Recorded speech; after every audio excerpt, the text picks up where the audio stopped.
What's good, my fellow peasants? How you all doing?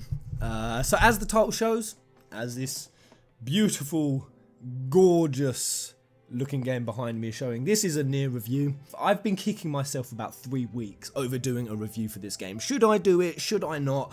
I've really wanted to do it, but I've been kicking myself because I'm a Final Fantasy channel, Final Fantasy peasant, and this will be the first non-Final Fantasy video I've ever brought to this channel.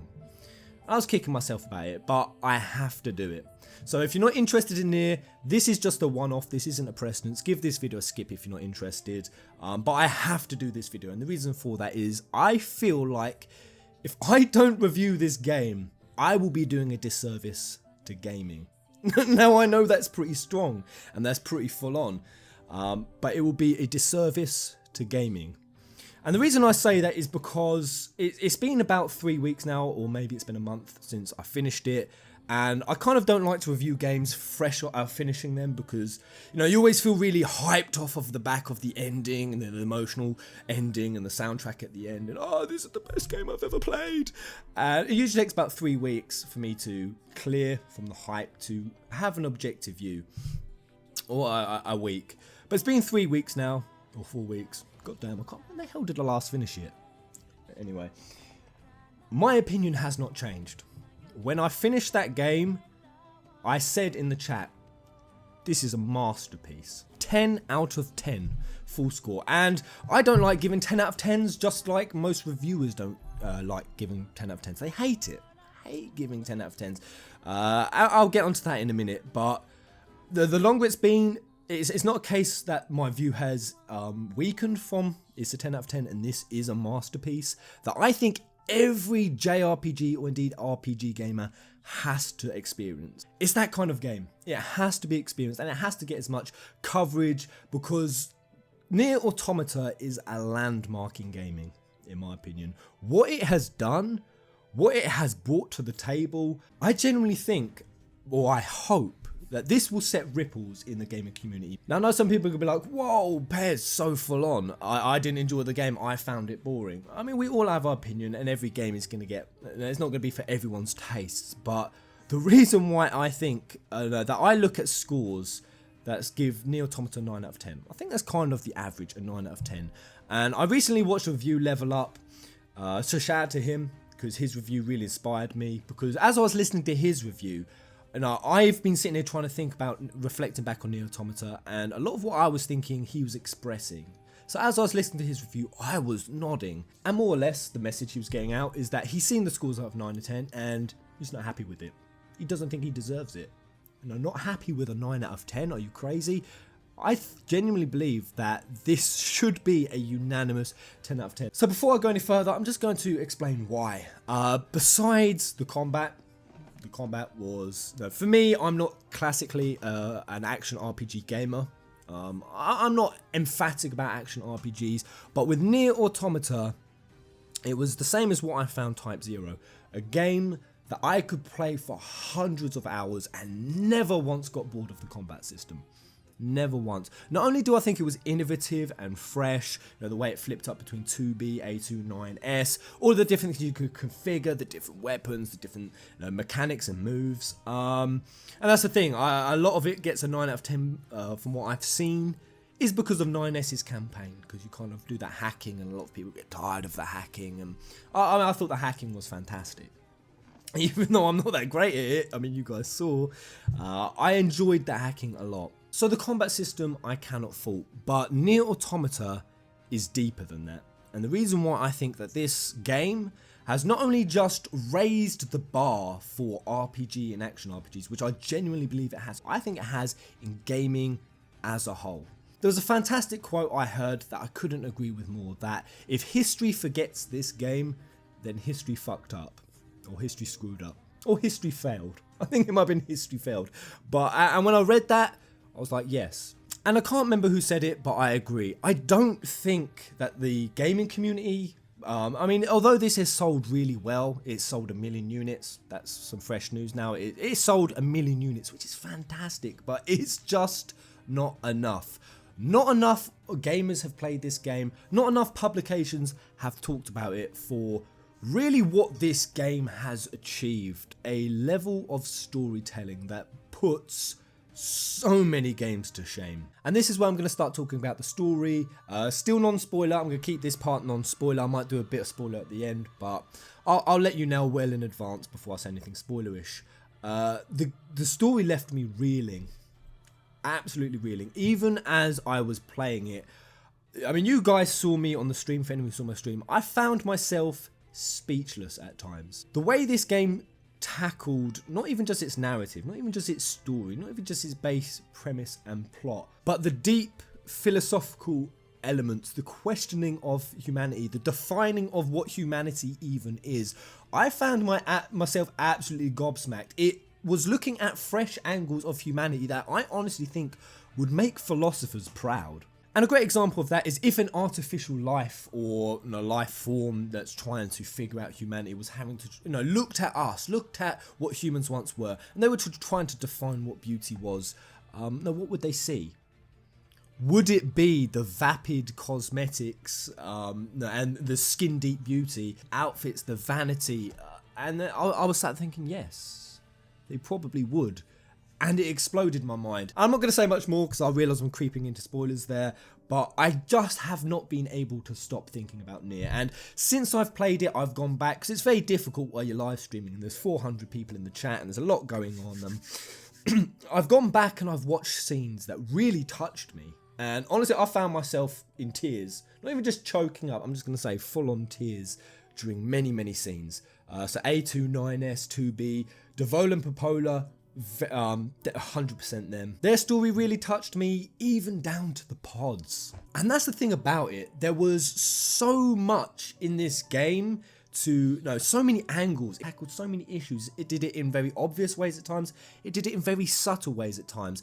And the Devol and Popola was something that really touched me. And then I could see some of the issues that some of the other characters were dealing with that I couldn't relate to because I hadn't had those situations in my life. But I knew that it would affect other people. And that's the thing. I think that in this game, if you play it fully, I think there's something in there that can touch everyone on some kind of level. Something we can all relate to in our life. And that's the beauty of this game. But I'm going to stop fangirling about the story. That's enough for the story. I'll talk more at the end because the story was just mad good. Mad good. But going over to the other thing that impressed me the most. It was the artistic style flip up. Level Up was quite right in what he said, that games have often tried to do that. They've tried to do style flip ups to keep the game fresh. But often when, the style flip ups that isn't the main flip up, they're usually weaker. And then you end up like playing these other sections of the games that are just blah, blah. Not as good. Nier Automata had more flip ups in style than I can count on these hands. And every single one was flawless, beautifully flawless, seamless, to the point that I was in my live stream saying it's not possible. I'd already seen more flip-ups than I could count on my fingers, and I said they can't do any more. That they've literally done everything. I could not even possibly imagine a different type of style flip-up. And then I got to the end of the game, and the end of the game is a very controversial thing. I'll talk about that next. And then they would just hit star flip up after star flip up after star flip up. I mean, they literally just drilled out 6 in about 40 minutes. And I'm just... There were so many times in this game that had me genuinely mind blown. The level of detail and thought that has gone into this game is... I can't commend Yoko Taro. What the hell's that about? Sorry about that. I cannot commend him enough. And yeah, praise be to Yoko Taro. God damn, this is pissing me off. Stop ruining this for me, green screen. I'm trying to praise Nier Automata out the arse. So yeah, what Yoko Taro and the rest of the team have achieved with this game, I strongly believe that you can feel the love in this game. You can feel the care, the attention, the detail.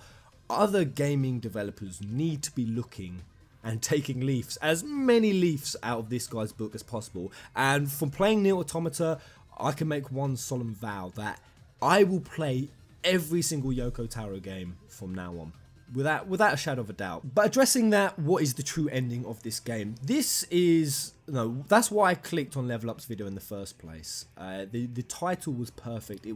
This is the masterpiece that most people won't play. And that's why I wanted to do this review. Just even if I get one of you convinced to play Nier Automata and play it fully, I will feel a level of achievement, because I know that anyone who plays this game fully, you're going to come away from this with at least some level of appreciation. If you don't, then you're just simply blind, in my opinion. I mean, I know that sounds terrible to say because games are subjective, but honestly, if you play Nier Automata Route A, B, and C, and you don't come away at some point deeply impressed, then I think you've missed something. And that's the thing, Route A, B, and C. There are these 3 routes, and after Route A, the credits will roll, and that's where most people will stop playing. Because most people do. Once their first route's done, they'll stop playing, and the trophies reflect that. I think it said that only 50%, well, last I checked, it was only 50% have done Route A. And then as you go to Route B and Route C, the percentages drop. And that's to be expected. I mean, the fact that even 50% have done Route A is kind of fantastic, considering there was an article out that 9 out of 10 gamers don't actually complete games. So that's a fantastic metric by itself. But the thing is, those gamers who haven't played Route B and C, they haven't even played the game. And I remember people saying this in the stream to me. They were saying, Pez, you have to continue after the credits. If you haven't played the game. People were saying, Pez, are you ready for the game to begin fully? And I was coming towards the end, I was thinking, what are these guys talking about? They're loons, they're crazy. No, the credits are rolling, and they're still saying, by the way, Pez, this is just the introduction. This is the prologue. I thought, oh, they're exaggerating. They weren't lying. They were telling the truth. And playing the Route B and the Route C is an absolute necessity. Absolute 100% necessity. But the sad and truthful fact is, even me doing this review, it doesn't change that most people aren't going to play those other routes. Or a lot of people won't.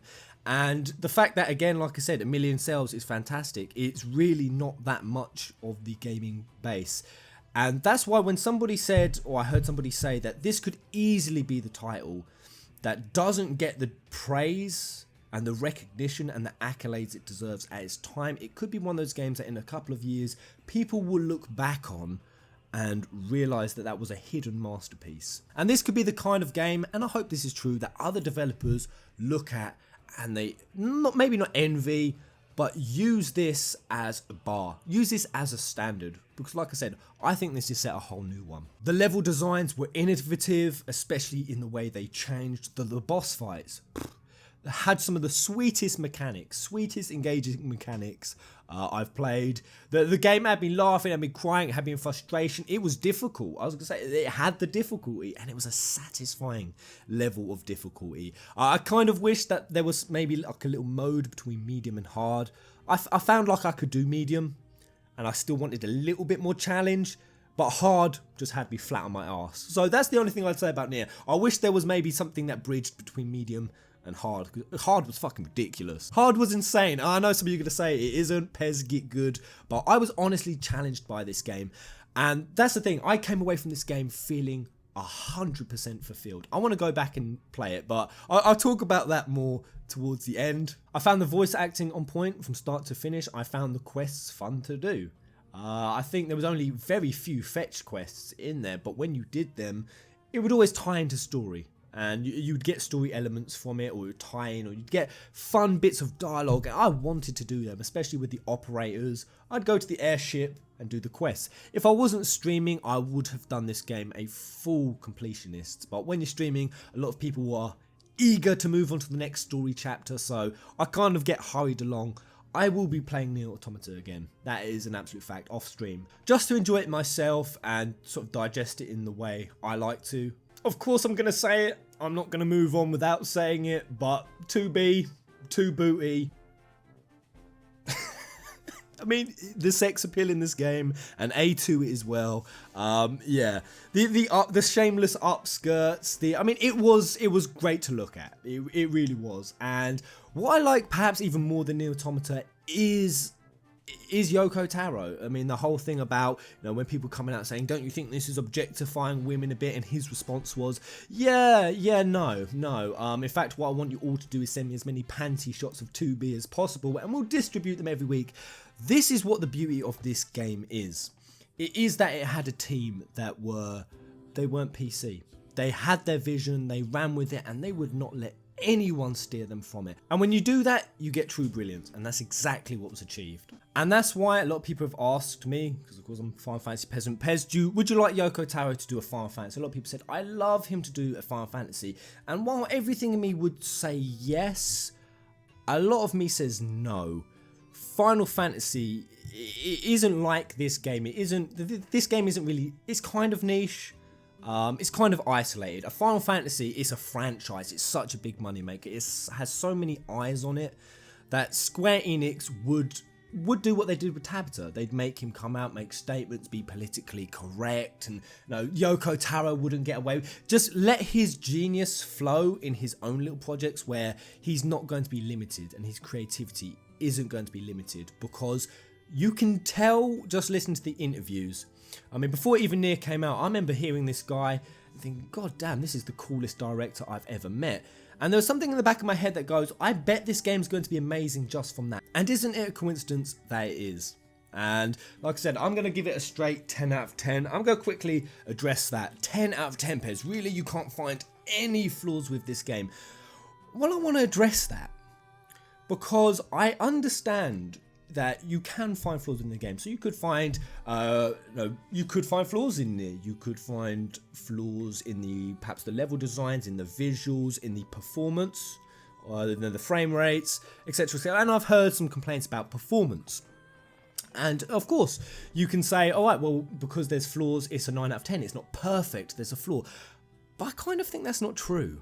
I think that it is wholly possible for a game to wholeheartedly deserve a 10 out of 10 and still have flaws. When a game brings to the table what Nier Automata has brought to the table, when I look at the way it told a story and the method of telling a story and the different plot devices it used and the gameplay elements, the gameplay elements and the style flip-ups and the game designs, it all tied in. It was a part of the storytelling. When a game does that, when a game brings storytelling and a gameplay experience to something that really so few games have ever matched, I think it's strong enough to get a 10 out of 10, even if there are a few minor flaws. And this is something that Level Up picked up on. Even the guy who said that quote, if history forgets this game, then history has failed. And the same guy was saying this is a masterpiece, singing all this grand praise and really laying it on thick, like I am now. But the guy gave it a 9 out of 10. A 9 out of 10. If you genuinely believe that a game was so good that it could change gaming history and it can set a permanent landmark of quality and innovation in gaming, if you genuinely believe that, you give it a 10 out of 10. Even if you had FPS issues, even if it crashed, even if sometimes the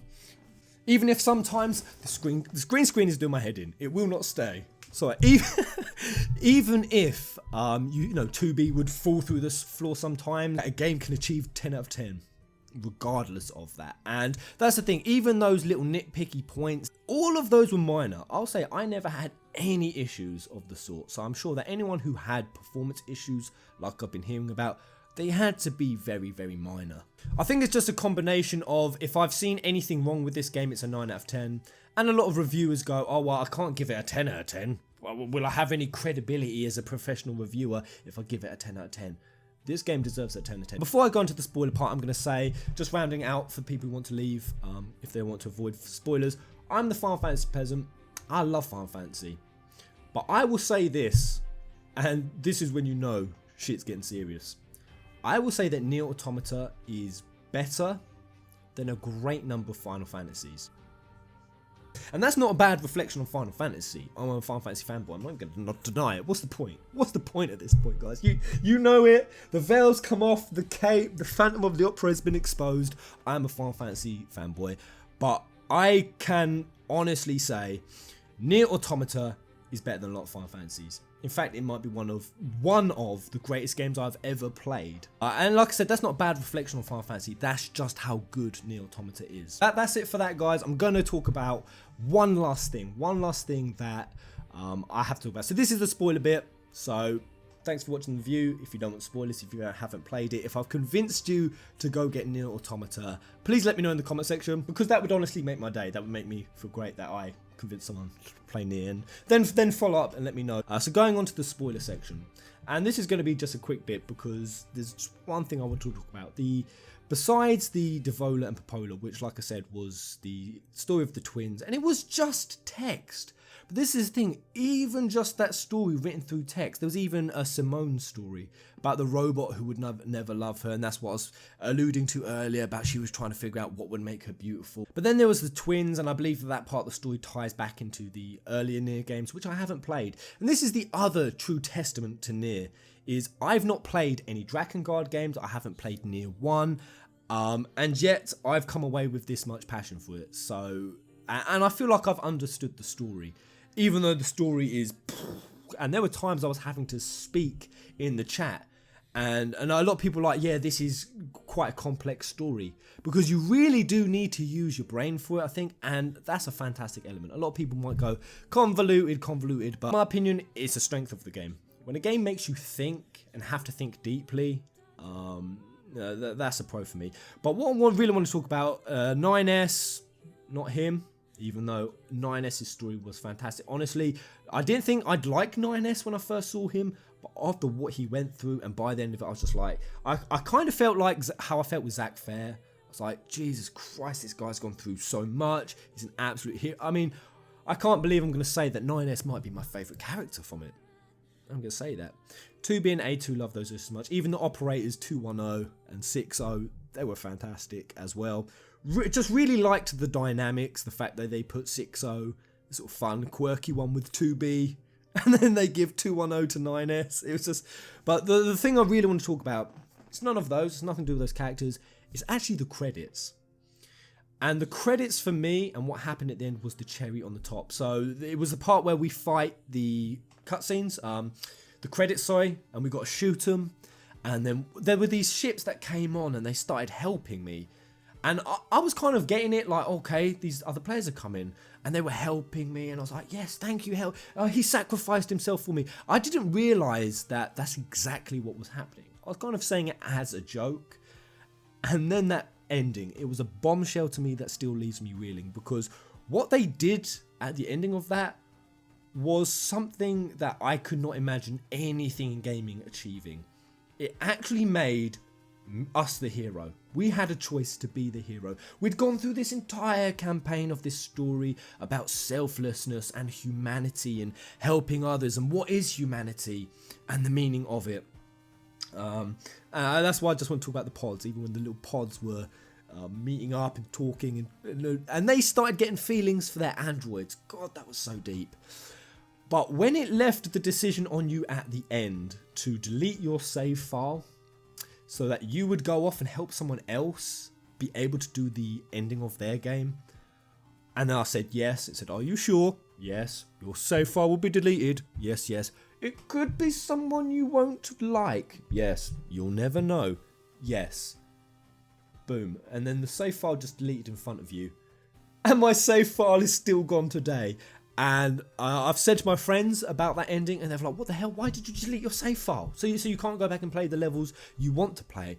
I have no regrets at all, because honestly, that I was speechless at that. And I don't know, perhaps I've gotten off and helped someone, perhaps they were jackass, I don't know. But it was just everything in the game, every story it had taught you, it culminated into this one final moment, and it put the decision on you. And there was something for you as a player to lose. Your save file.